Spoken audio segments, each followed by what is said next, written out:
What's going on, guys? Shane here with another trainer's tip. In this video, we're talking about one of the most powerful kicks of all time. It's the side kick. This is the kick that you see Bruce Lee use that sends people flying 10 feet back. This is the kick that people use to knock their Bob Heavy bag over. The side kick, okay? So let's look at a couple different ones. Right there is just a pivoting side kick. We'll watch again in slow motion.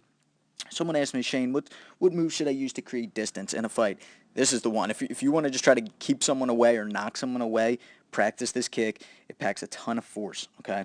So here's the pivoting side kick. We're going to be pivoting on this foot here. Now notice the direction that it turns, that it pivots and faces ultimately at the time at which I am throwing the kick. It's facing this way to start, but it's going to pivot out this way. I'm going to lift this knee up and chamber. Let's watch it in slow motion here. Okay, that's the chamber right there, lifting that knee up this way.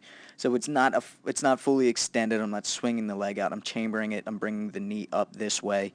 Okay, you'll notice this foot here is getting ready to pivot as I twist my hips over, and my chest is almost going to turn away, like I'm throwing a donkey kick almost. You'll say, watch as I turn. See how my chest is not only facing the wall, but it's almost facing out that way.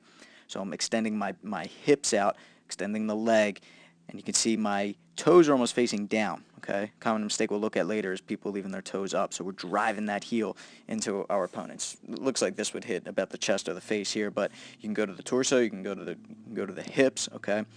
Anything to push away their base. All right, so now we're going to watch the other side. I just throw a continuous one here. Okay, again, we'll see this foot is going to pivot out. My chest now is going to face out this way. Boom. Okay, you can see my shoulder is dropping. This one's coming real high now, fully extended. Foot is horizontal out this way. And here's this foot facing out this way. Everything's extended nice. Chamber that kick back as well. It's another thing, too, for full control and balance. That's that chamber that I was talking about, chambering the knee and right here. Okay, that's after the kick as well.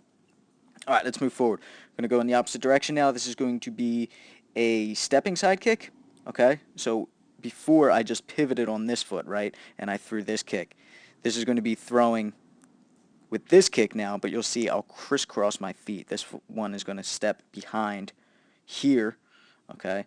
And now same deal, I'm going to throw that, boom, that right kick, okay? Again, chest is facing out this way. That's key, guys. That's key. We're going to look at another mistake later on what people forget to do, and it's that right there. This foot's facing out this way, okay?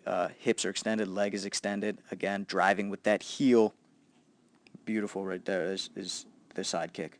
Okay, so the stepping, that one's a little bit more powerful than the pivot. Now this is going to be the most powerful. It's going to be the hopping side. Okay, so I'm just going to replace this foot with this foot. Okay, you'll see me hop, staying low to the ground, but I'm going to hop in, and all my momentum, all of my weight is going to go this way, and it's going to drive into my foot. Okay, you'll see. Okay, there's that hop. There's the switch. You see, so this foot is replacing this foot right there. And then there's the kick there. So all my momentum's moving that way. Same deal. I'm going to turn my chest out. I'm going to extend my hips, extend the leg. This foot is going to be facing out this way. Boom. Okay, right there is when it's got full extension, full power, driving that kick into our opponent, creating distance and a lot of pain. All right? Cool. Some mistakes now, okay, this is on the hopping side, is the toes being up. Okay, this is almost like a hopping front push kick. Okay, now it's gonna create distance, it's gonna push them away. But if we're trying to drive our heel in, make sure you're turning your hips over. Your chest has got to be facing out this way. Okay, so that you can drive your heel in, really snap that kick. Okay, next I look at, there's less chambering involved. It's more of a swing kick. Okay, almost no chambering at all, and chest.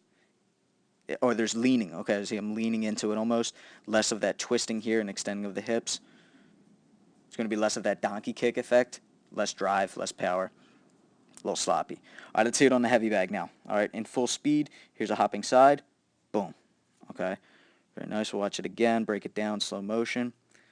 This foot replaces that foot, chamber the kick, extend. You can see I turn my chest away, which extends the hips, extends the leg into our opponent. Very nice. All right, now we got the pivot. Pivoting on this foot, chamber in the kick. There's that chamber, the extension, boom, extending, twisting my hips. My chest is away, driving into our opponent. Got a stepping, boom, walking side. Very nice. And then we got one more to finish. Hopping side. Boom. Like so. All right, guys, make sure you follow me on Twitter at Fight Tips. If you have any other questions like, Shane, how do you drive someone away? What's the best technique to create distance? You got any questions similar to that or anything else at all, make sure you ask me on Twitter at Fight Tips. Make sure you subscribe so you can get the fight tips before your opponent does. Until next time, I'm Shane with Fight Tips, self-defense for the underdogs.